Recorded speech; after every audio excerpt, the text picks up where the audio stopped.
Hello everyone, a very warm welcome to all of you. In this video, I will be discussing the Bangladesh Liberation War, or as it is more famously known as the India-Pakistan War of 1971. My name is Dr. Mahipal Singh Rathod and I am a faculty for History and General Studies here at Study IQ. If you like our videos on YouTube, you can get the entire static syllabus, the entire syllabus of exams like SSC, CHSL, CGL, CDS, CLAT and KVS on our pen drive as well as tablet courses. You can call on this number or visit the website. There's a huge discount going on right now on the website, 30% discount on all the pen drive courses. Let me begin with the topic now. So, initially in 1947, when India was partitioned, the Muslim majority province of East Bengal went to the dominion of Pakistan or the country of Pakistan.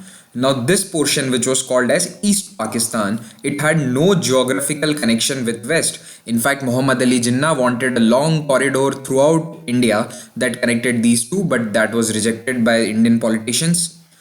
Now, the ruling elite from West Pakistan were in power in the central government for a long time. For the next 20 years or so, no one from East Pakistan or Bangladesh, as it is known today, from that area, no one could go and get higher positions in the central government, which was run from Karachi. Karachi was the capital initially. Islamabad was not the capital right after partition, it was built later. Please look at this map. So, this is the map of British India. After partition, this became West Pakistan and this became East Pakistan. So you can see that they are very far off, almost 2500 kilometers away. And this was the reason that there was a geographical distance between them and also a huge amount of cultural difference, social differences. Urdu was the main language here in West Pakistan, while here Bengali was the main language. Also, the culture was a bit different. The population breakup was also different. Here in East Bengal, around 15% were Hindus and other minorities, while here in West Pakistan, the number was less than 5%. So, as I was telling you, there was a discrimination at governmental as well as societal level with the east part of Pakistan. The population of eastern Pakistan was 60% of the total population of Pakistan, but the budget spent on it was just 30%. So you can see huge amount of disparity. Also, East Pakistan was an area which produced jute, and this was one of the most largest exports of Pakistan, and it accounted for almost 70%. East Pakistan accounted for almost 70% of the total exports of the country. So it means that it brought a lot of money to the economy and GDP. Also, Bangla was not a recognized language after the partition and independence. For that also there was a 7-year long struggle. There were a large amount of protests. Many students were killed while protesting, and finally in 1956 Bangla was given as the official language status. So you can see there was a discrimination with East Pakistan. Now there was a party called Awami League. It was a Bengali nationalist party. It wanted autonomy. It did not want independence. Please understand this. They did not want complete independence. They just wanted autonomy, and their leader was Sheikh Mujibur Rahman. Here you can see Mujibur Rahman giving a speech. So this Awami League started a movement called 6-Point Movement in 1966. So what were their 6 demands? First was that Pakistan should become a federal state as was promised by Muhammad Ali Jinnah. It means that there should be a federation of states and the central government should not be very powerful. Secondly, apart from defense and foreign affairs, all subjects should be given to states for making laws. You can see it is very extreme demand. Only defense and foreign affairs should be with the central government. Thirdly, there should be a separate currency and a separate fiscal and monetary policy for East Pakistan. Why a separate currency? Because most of the capital that was earned in East Pakistan was sent to West Pakistan in banks. There was a flight of capital. It means people and industrialists earned here in East Pakistan, but they sent all their money for deposits, for investments to West Pakistan. Then the government of the provinces should get taxation powers, and the central government should not have any taxation powers. Then the trade with foreign nations should be allowed. It means that the separate province of East Pakistan should be allowed to do its own trade negotiations, own trade treaties, and also it should have its own separate foreign exchange reserve. Finally, there should be a separate military or a paramilitary and a separate navy for East Pakistan. This demand was a bit too extreme. So these were the six demands on which the protest movement was led. And obviously, the government in Pakistan, which was led by a military dictator called Ayub Khan, they jailed Sheikh Mujibur Rahman for some time in 1966. Now, in 1969, Ayub Khan handed over power to another military dictator named Yahya Khan. Ayub Khan had to leave his power because he was seen as the main culprit for 1965 war debacle of Pakistan, and although he managed to stay in power for the next 3 years, but finally he had to give away his presidentship to one of the generals of army called Yahya Khan. Now this Yahya Khan, he promised that there will be elections, and Zulfikar Ali Bhutto was one of the leading politicians of Pakistan at that time. His party was called Pakistan People's Party, PPP. This party is still there in Pakistan. Also, elections to the National Assembly and Provincial Assemblies were to be together. Now, what is this National Assembly? It was the assembly, something like Lok Sabha in India. So, this National Assembly and Provincial Assembly elections were supposed to happen in 1970. A very interesting fact, in Pakistan up till 1970, that is almost 23 years after independence, there has not been a single central elections, not a single general election for the Central Assembly, that is the National Assembly. In India, there had already been four general elections and they were preparing for the fifth one. But in Pakistan, this was the first general election that was supposed to happen. So in these elections, the seats were decided according to the population. Now the population of East Pakistan was greater than that of West Pakistan. This was roughly around 6.8 crore. This is at the time of 1970, and this was roughly around 6 crore. So you can see this is little bit more than this is a bit more than West. Now number of seats in East was greater than West, obviously, because the population is more. This was 162 seats in East Pakistan and in West 138, total of 300 seats in the National Assembly. Now just before these elections, what happens is there are huge floods in the 1970 monsoon season in Bangladesh. You might know that Bangladesh is prone to monsoons and cyclones, and both of them hit in 1970. In November, there was a cyclone called Cyclone Bhola, and around 3 to 5 lakh people died in this cyclone. Now the main issue with the central government was that not the cyclone, but that there was no relief effort by the government on of Yahya Khan. They did not provide enough relief, rescue operations. In fact, the central government sent just one helicopter for all the rescue operations and relief work. They also refused help from India when it was offered, and also other international aid was refused. So you see, this was a big reason for anger against the central government and all other political parties of Pakistan. Now come elections, the PPP, Pakistan People's Party of Zulfikar Ali Bhutto, won 81 seats out of 138, a comfortable majority.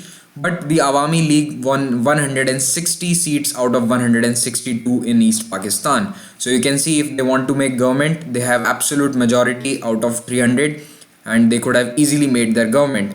But Yahya Khan and Zulfikar Ali Bhutto, both they did not want Mujibur Rahman to become the prime minister or an East Pakistani person to be in control of the government. So the inauguration of this newly elected National Assembly was postponed up till March.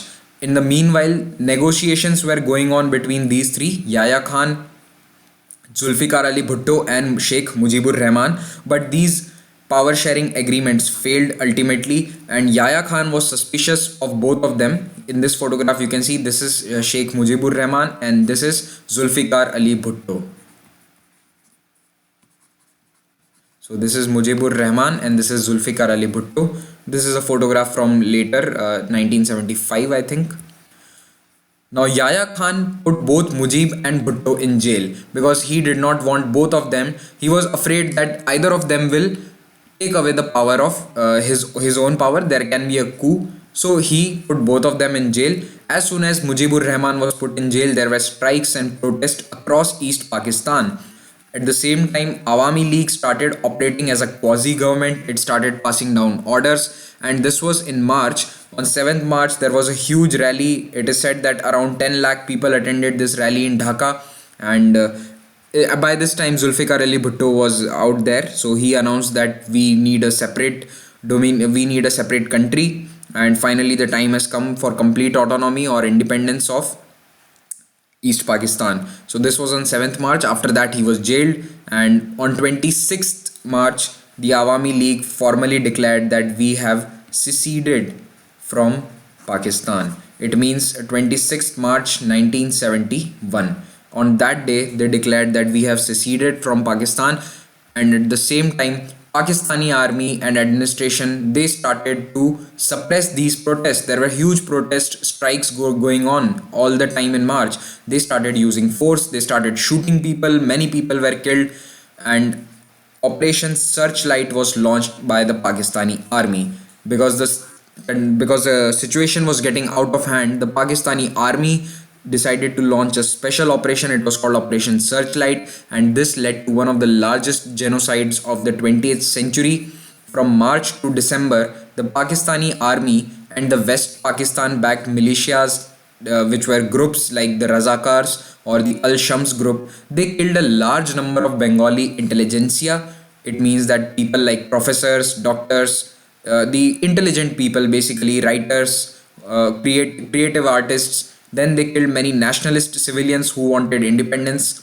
Many students were killed, especially at the Dhaka University. There was a massacre in the hostel as soon as Operation Searchlight was launched, and also Awami League supporters, obviously, and many Hindus and other minorities as well, like Christians living in the hills. So basically, all the people that were opposed to the Pakistani army rule, or they even demanded a little bit of autonomy, or they demanded independence, they all were suppressed and they were brutally killed one by one. The Pakistani army soldiers went into their homes and shot them point blank, and scores of people were killed together. In fact, even till this day in Bangladesh, people are finding mass graves where many people were killed and buried together. Up until 2010, there were still mass graves being found all around Bangladesh. It is said that around 3 to 5 lakh people were killed in this genocide, and Bangladesh, especially Sheikh Mujibur Rahman, once said that the number was 30 lakh, but it has been estimated by neutral sources to be somewhere near 5 lakh.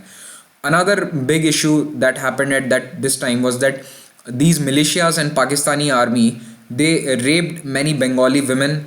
It was a method of suppressing them. The rapes were done to suppress the uprising, and around 2 to 4 lakh Bengali women were raped.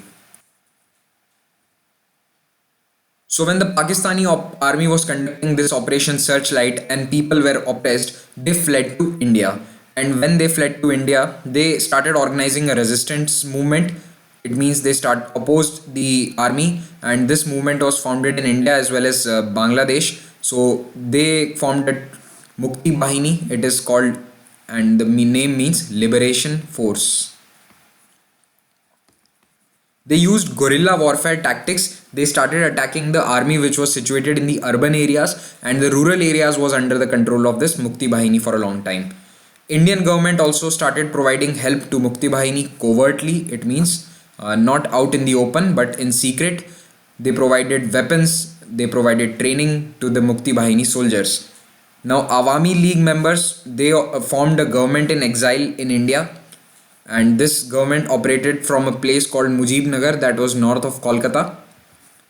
You can see this was a propaganda poster for the Mukti Bahini, and this was the flag that was used by the resistance movement at that time.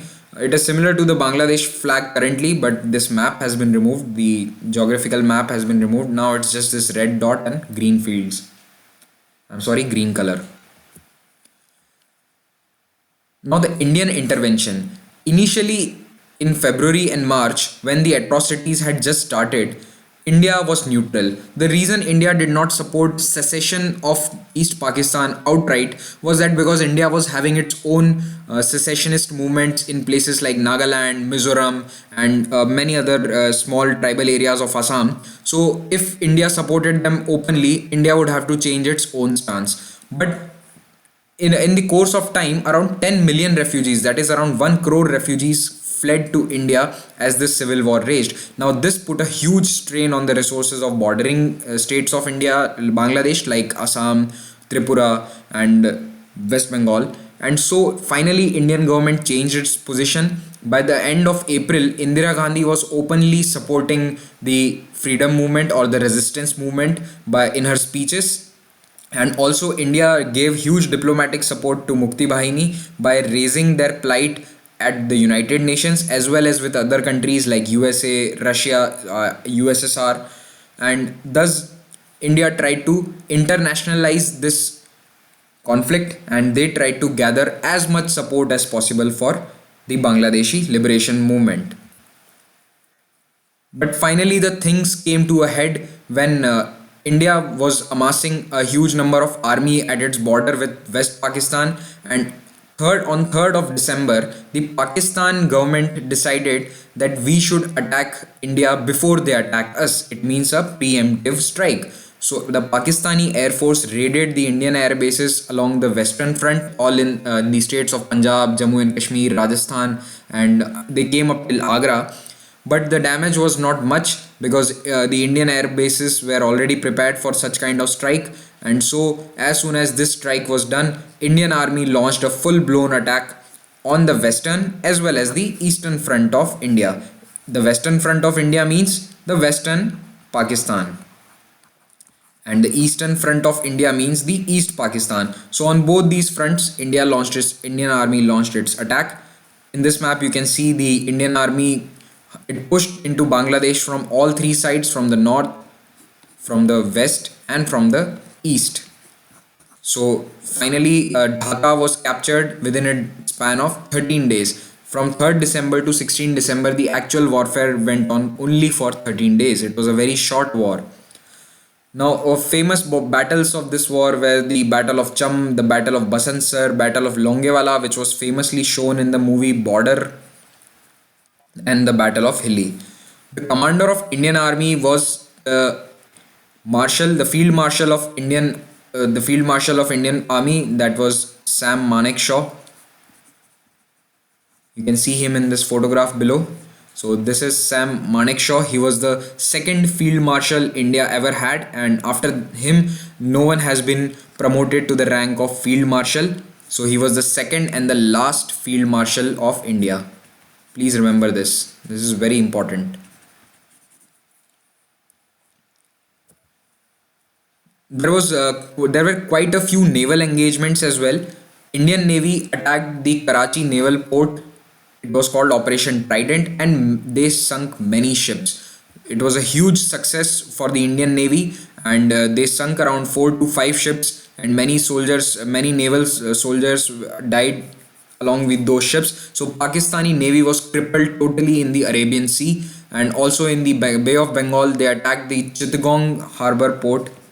Chittagong is a place in Bangladesh now. So the Chittagong harbor was attacked, and even in the Bay of Bengal, they sunk PNS Ghazi, a very famous submarine, very important and powerful submarine that was sunk.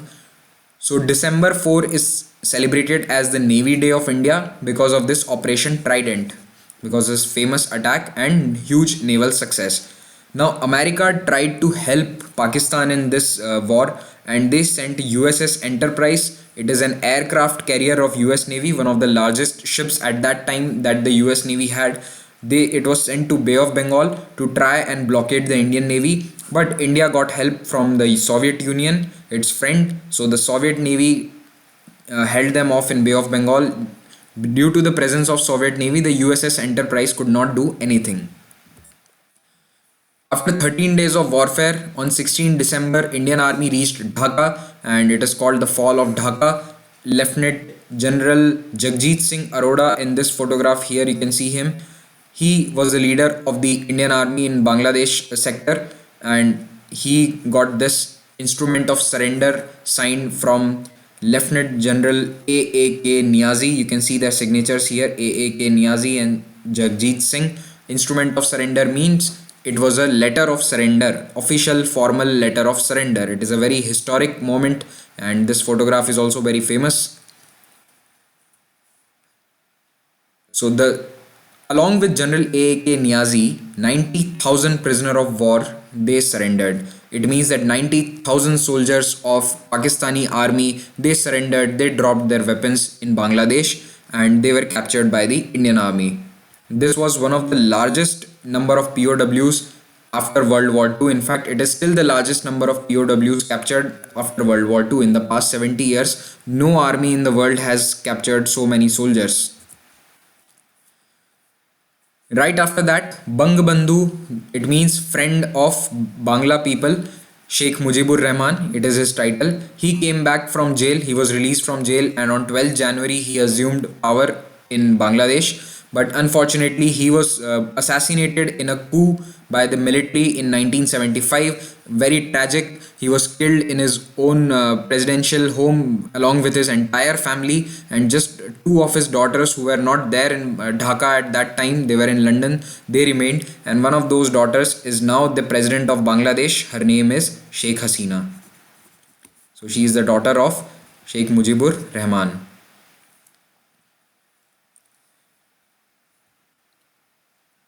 In Pakistan, Yahya Khan had to resign and he left the power to Zulfikar Ali Bhutto, who was later hanged to death by another military general called Zia ul Haq. Now we come to the Shimla Agreement. After the war was over, Zulfikar Ali Bhutto and Indira Gandhi met in Shimla on the 2nd of July 1972 and they finalized an agreement, a peace agreement. What were the major points of this? Firstly, Pakistan and India both recognized the line of control. Earlier it was called the ceasefire line. Why ceasefire line? Because this was the line where ceasefire had taken place in 1948 in the first Indo-Pakistan war. So in 1971, India actually gained some areas on this ceasefire line, and finally LOC was recognized that this will be the line of control. You will not cross it, we will not cross it. And India gave back many of the occupied land. It gave back to Pakistan. In fact, Indian army on the western front was on the outskirts of Lahore when the war stopped. They could have captured Lahore, but at that time, 16 December, Dhaka fell and Pakistani army surrendered. So we just came back from there. The Indian army came back, but all the occupied territories were given back to Pakistan as a gesture of goodwill. Now the prisoner of wars were repatriated. They were given back to Pakistan, all the 90,000 prisoners. And most important in Shimla agreement was that Kashmir issue was decided as a bilateral issue, and both the countries decided that we will look for peaceful bilateral negotiations. Please look at the wordings, very important. Now it was decided by both the countries that we will not fight over it, we will not fight wars over it. We have already fought around 3 times, and out of those 2 times was over Kashmir. And now whatever negotiations we will do will be bilateral and they will be peaceful. We will not damage the integrity of the nation. There were also some other minor points which are of no use for you. They were like scientific cooperation and respect of each other's integrity, mutual respect, and so on. But this is the gist of Shimla agreement. Please remember the Kashmir issue thing and the recognition of LOC. These are very important. Now, why is so much importance given to Shimla agreement over any other agreement or talks between India and Pakistan? One of the reasons for that is that at this time, the leaders of both the countries were democratically elected. Zulfikar Ali Bhutto had democratically been elected, and Indira Gandhi also had power in India. Later, any agreement that was signed between the two countries, one of the leaders, mainly the Pakistani leaders, were not elected democratically. For example, in 2001, there was Agra summit between Atal Bihari Vajpayee and Parvez Musharraf, which eventually failed. But at that time also, Parvez Musharraf did not carry the mandate of the people of Pakistan because he was not democratically elected. That is why so much importance is given to the Shimla agreement by both the countries as well as other nations of the world and United Nations as well.